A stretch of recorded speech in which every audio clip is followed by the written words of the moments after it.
એશિયાના સૌથી મોટા ઔદ્યોગિક હબ ગણાતા અંકલેશ્વર જીઆઈડીસીના ઉદ્યોગકારો હાલ પેટ્રોલ અને ડીઝલના સતત વધી રહેલા ભાવોને કારણે અભૂતપૂર્વ આર્થિક નુકસાન અને માનસિક ચિંતાનો સામનો કરી રહ્યા છે.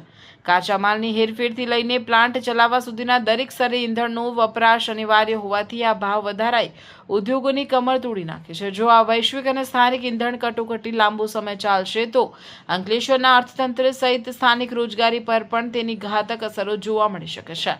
સરકાર જો ઇંધણના ટેક્સ માળખામાં ત્વરિત રાહત નહીં આપે તો દેશને કરોડો રૂપિયાનું વિદેશી હુંડિયામણ કમાઈ આપતું અંકલેશ્વરનું ઔદ્યોગિક હબ મંદીના ગરદામાં ધકેલાઈ જશે, જેની સીધી અસર સામાન્ય નાગરિકના ખિસ્સા અને દેશના જીડીપી પર પડશે.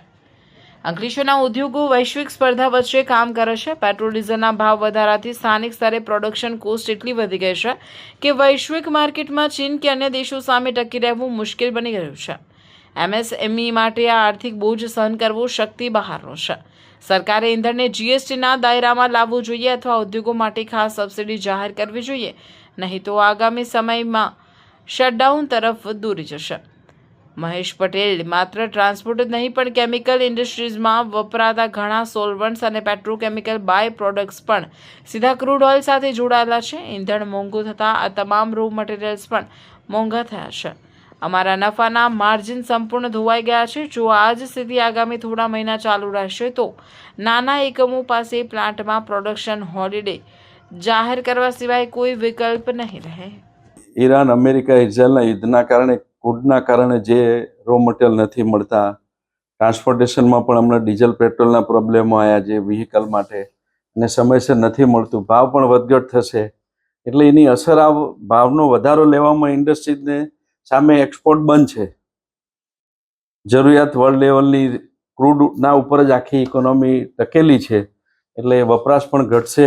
સામે ભાવ વધારો એટલે અત્યારે અનશન ભાવ રહેશે, વધઘટ ગમે એટલે ઇન્ડસ્ટ્રી ઉપર આની માઠી અસર આવશે.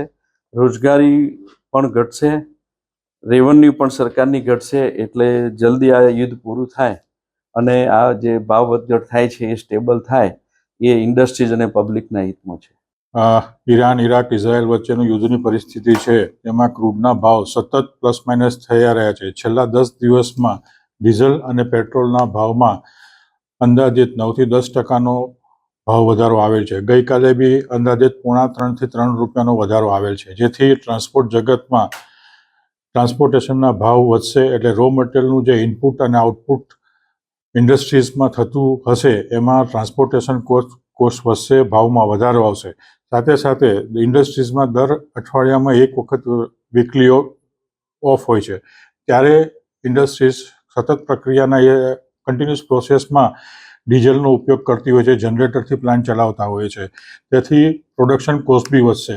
અને જો હાલની પરિસ્થિતિ આવી રહીને સતત ક્રૂડમાં અને પેટ્રોલ ડીઝલના ભાવ વધતા રહેશે તો ઉદ્યોગ જગતમાં કોસ્ટિંગના હિસાબે માર્કેટમાં ટકવું મુશ્કેલ પડશે.